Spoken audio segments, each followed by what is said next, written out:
नमस्कार दोस्तों, मैं doctor Ajit Kumar Rawat.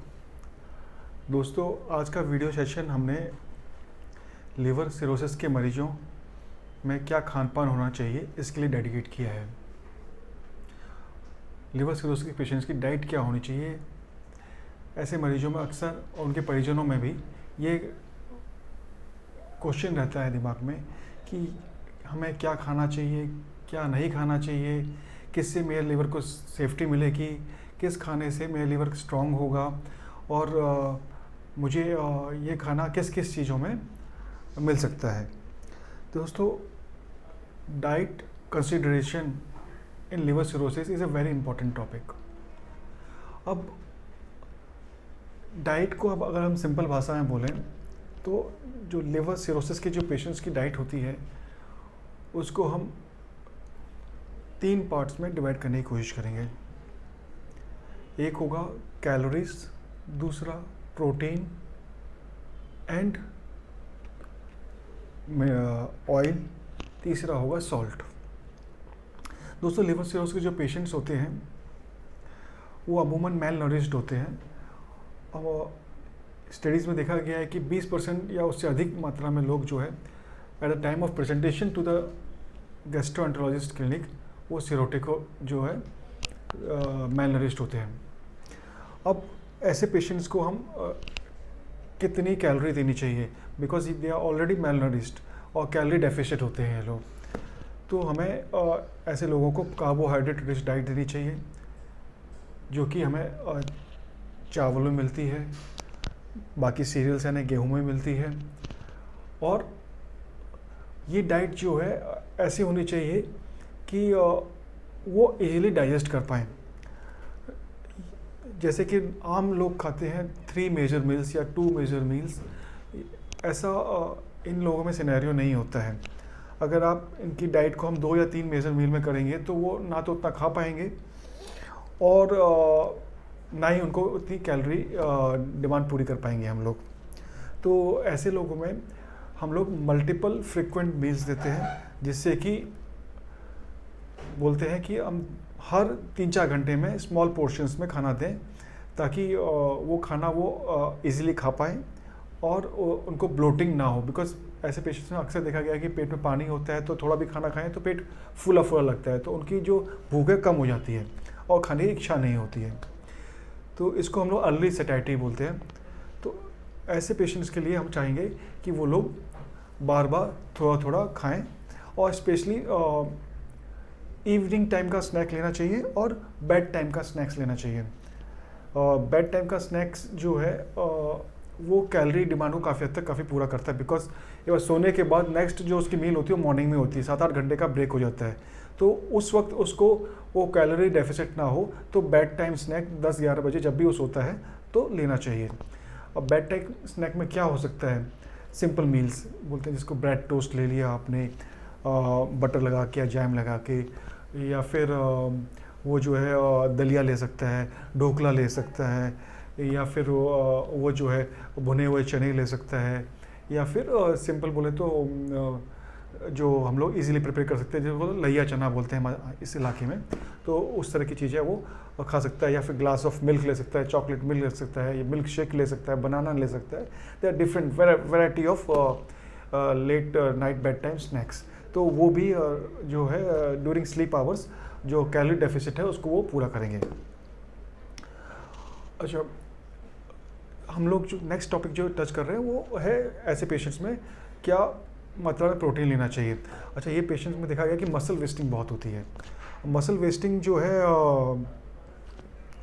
Because of हमारे जो कैलोरी इंटेक उतना नहीं है, तो हमारी जो प्रोटीन जो है वो डिग्रेड होके डिजेनरेट होके बॉडी में कैलोरीज प्रोवाइड कराती है। तो ये चीज़ ना हो, मसल का डिसइंटीग्रेशन ना हो, मसल का वेस्टिंग ना हो, और तो इसके लिए हमें प्रोटीन का भी इंटेक बढ़ाना पड़ेगा जैसे कि हम कैलोरी का इंटेक बढ़ाते हैं। अच्छा, प्रोटीन जो है वो हम बेस्ट जो गैस्ट्रोएंटरोलॉजिस्ट कंसीडर करते हैं वो है milk based protein. That is जैसे कि दूध हो गया, पनीर हो गया और दही हो गया, चीज़ हो गया, ये सब मिल्क बेस्ड प्रोटीन्स हैं। और मैं ये मानता हूँ कि ऐसे पेशेंट्स में ऑन एन एवरेज 100 ग्राम पनीर तो डेली खाना ही चाहिए। पनीर का किसी भी फॉर्म में ले सकते हैं, कच्चा पनीर हो, थोड़ा ग्रेट करके हम लोग दाल में डाल सकते हैं, या पनीर की रोटी बना सकते हैं, पनीर कुलचा जैसे बोलते हैं, या फिर वो ब्रेड के पीसेस के में सैंडविच करके पनीर के स्लाइसेस वो डाल सकता है। तो इससे पनीर की जो है जो मिल्क बेस्ड प्रोटीन जो है काफ़ी सेफ अमाउंट में और इजीली पेशेंट ले सकता है। दूसरा चीज़ हो गया, चीज़ के जो स्प्रेड्स होते हैं वो ले सकते हैं हम लोग, और मिल्क प्रोटीन्स होते हैं वो भी हम ऐड ऑन कर सकते हैं ऐसे पेशेंट्स के लिए। दूसरा जो प्रोटीन का टाइप होता है that is egg based protein, specially egg white which is rich in albumin. So ये इजीली एसिमिलेट हो जाता है और बॉडी में वो बॉडी के खुद के प्रोटीन को में कन्वर्ट होके उसको मसल वेस्टिंग को कम करता है। तो डेली 2 या 3 अंडे वो खा ले, एग वाइट खा ले तो बेस्ट रहेगा। एग योक खाने में कोई प्रॉब्लम नहीं है, यानी कि पीला जो होता है अंडे का वो भी वो खा सकता है। अच्छा, इसके बाद कुछ लोग जो है नॉन वेजिटेरियन होते हैं, वो जैसे चिकन हो गया, मटन हो गया, ये खाना भी पसंद करते हैं। तो फ़िश हो गया और भी, तो मेरे हिसाब से बेस्ट जो रहता है दैट इज़ फ़िश, और that is fresh water fish. जो मैराइन फ़िश होती है, समुद्री मछली जो लोग कंज्यूम करते हैं वो सॉल्ट रिच होती हैं, तो मैं उनको ऐसे इस चीज़ को अवॉइड करने के लिए बोलता हूँ। तो अगर उनको नॉनवेज खाने वालों को फ़िश लेना चाहिए, और बॉइल्ड फ़िश हो ये तो ज़्यादा बेहतर होगा बनस्पत इसके कि वो स्मोक्ड फ़िश हो। Smoked fish is little bit salty, तो सॉल्ट एक्सेस हो जाता है। चिकन भी वो लें तो वो बॉइल्ड चिकन लें तो बेहतर रहेगा। तीसरा हो गया मटन भी ले सकते हैं, बट ऐसे पेशेंट्स में मटन को डाइजेस्ट करना बहुत मुश्किल होता है, तो बेस्ट होगा कि उसको अवॉइड ही करें। सो नॉन वेजिटेरियंस के लिए आपके लिए होगा फ़िश, फ्रेश वाटर फ़िश और chicken, and even egg can be considered as a non vegetarian diet. अब प्रोटीन होने के बाद हम ये देखेंगे कि हमको क्या ऐसे पेशेंट को सॉल्ट की मात्रा क्यों हमको रेस्ट्रिक्ट रखनी चाहिए, क्यों कम रखनी चाहिए। सॉल्ट लिवर सिरोटिक पेशेंट्स का एनिमी नंबर 1 है। सॉल्ट जब नॉर्मल मात्रा में लेते हैं, जैसे आम लोग लेते हैं, नॉर्मल पॉपुलेशन लेती है, अगर ये लोग भी लेंगे तो बॉडी में फ्लूइड रिटेंशन होता है। सॉल्ट हेल्प करता है वाटर को रिटेन करने में, तो इन लोगों में पेट में सूजन आएगी, पैरों में सूजन आएगी, तो सॉल्ट की मात्रा कम ही रखनी चाहिए। अमूमन 2.5 से 3 ग्राम सॉल्ट पर डे का ही एक्चुअल में अकॉर्डिंग टू गाइडलाइंस डिस्क्राइब्ड है।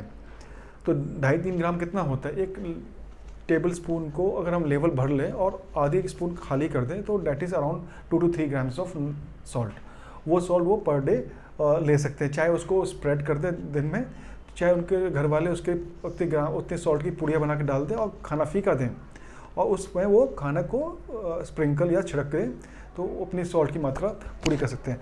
अब ऐसे पेशेंट्स हम नॉर्मली क्या होता है कि salt adds to the flavour to the taste to the food.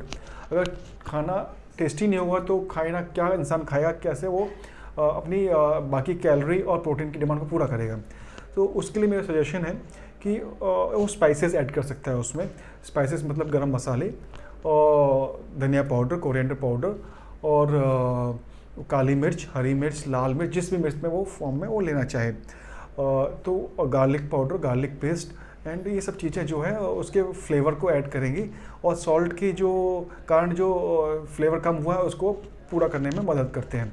अच्छा, एक और दोस्त बात है कि लोग बोलते हैं कि नहीं मैं तो काला वाइट सॉल्ट नहीं लेता, आइडल सॉल्ट नहीं ले रहा हूँ, मैं सेंधा नमक लेता हूँ या काला नमक लेता हूँ, तो वो सेफ़ होता है। ऐसा नहीं है, चाहे वो वाइट सॉल्ट हो चाहे वो काला नमक हो, ये सभी नमक बॉडी में ultimately fluid retention, water retention करते हैं और शोषण करते हैं। तो सॉल्ट किसी भी मात्रा में एक लिमिटेड अमाउंट में ही लेना चाहिए। अच्छा, कुछ फूड जो होते हैं काफ़ी एक्सेस ऑफ सॉल्ट कंटेन करते हैं, जैसे कि जो प्रोसेस्ड फूड होते हैं, डिब्बा बंद होते हैं, वो अवॉइड करने चाहिए हम लोगों को। अच्छा, कुछ लोग जो है अचार बहुत पसंद करते हैं, बिकॉज हम लोग सॉल्ट रेस्ट्रिक्ट कर रहे हैं। कुछ दवाइयाँ भी होती हैं जो कि बॉडी से सॉल्ट को वॉश आउट कर रही हैं, तो इन लोगों में सॉल्ट की क्रेविंग होती है, चाहत, बिल्कुल एक तरह से इसको बोलते हैं तलब लगती है सॉल्ट की। तो इस तलब को कर्ब करना चाहिए, रोकना चाहिए। और कुछ जो फूड आइटम जैसे कि नमकीन हो गए, नमकीन दाल मोट हो गए, बिस्किट्स हो गए, नमकीन बिस्किट्स हो गए, या फिर नमकीन पापड़ हो गए, या फिर अचार हो गया, या फिर कुछ लोग जो है फिर सलाद के ऊपर भी नमक डाल के खाने लगते हैं, तो ये सब चीज़ों को रेस्ट्रिक्ट करना चाहिए। ये एडिड सॉल्ट जो है जो भी आप दवाई ले रहे हैं, जो भी आप परहेज कर रहे हैं, सबको शून्य कर देते हैं। तो एडिड सॉल्ट इज़ नो। अब इसके बाद कुछ लोगों को डाउट आता है कि क्या किस तरह का ऑयल में खाना बनाएं। ऑयल जो है देखा गया है कि बेस्ट रहता है कि हम लोग अनसैचुरेटेड ऑयल लें, जो कि बेसिकली ऑलिव ऑयल होता है या फिर आपका सनफ्लावर ऑयल होता है। ये दो ऑयल काफ़ी सेफ पाए गए हैं ऐसे लोगों में। और हम लोग जो कि इस इलाके में रहते हैं तो यहाँ पर मस्टर्ड ऑयल, जिसे कड़वा तेल भी बोलते हैं, वो भी ले सकते हैं। सैचुरेटेड ऑयल जैसे कि कोकोनट ऑयल या फिर घी या डालडा की मात्रा should be less than 10% of the total fat intake. 10% से ज़्यादा सैचुरेटेड फैट हमारे पेशेंट्स में नहीं होना चाहिए। अच्छा, कुछ ऐसे पेशेंट्स में कैल्शियम की डेफिसिट होती है, विटामिन डी की डेफिसिट होती है, विटामिन ए की डेफिसिट होती है। तो अपने डॉक्टर से मिलके ये जितनी भी डेफिशिएंसीज होती है, चाहे कैल्शियम की हो, चाहे वो मैग्नीशियम की हो, चाहे विटामिन डी की हो, B12 की हो, विटामिन ए की हो, ये सब सप्लीमेंट के जरिए हम लोग पूरा कर सकते हैं। तो दोस्तों, हमने आज की वीडियो में ये जाना कि लिवर सिरोसिस पेशेंट्स में किस चीज़ की कमी होती है, खाने की मात्रा हम कैसे पूरी कर सकते हैं, कैलोरी की मात्रा कैसे पूरी कर सकते हैं, प्रोटीन की मात्रा कैसे पूरी कर सकते हैं, सॉल्ट कैसे रेस्ट्रिक्ट कर सकते हैं, सॉल्ट किस फॉर्म में एक्स्ट्रा होता है, और हमें जो है सॉल्ट पर डे कितना लेना चाहिए। आई होप कि ये वीडियो आपके लिए थोड़ा लाभदायक रहा होगा। और अधिक जानकारी के लिए आप अपने क्षेत्र के गैस्ट्रोएंटरोलॉजिस्ट से मिल सकते हैं या फिर मुझसे प्रथा हॉस्पिटल में मिल सकते हैं। धन्यवाद।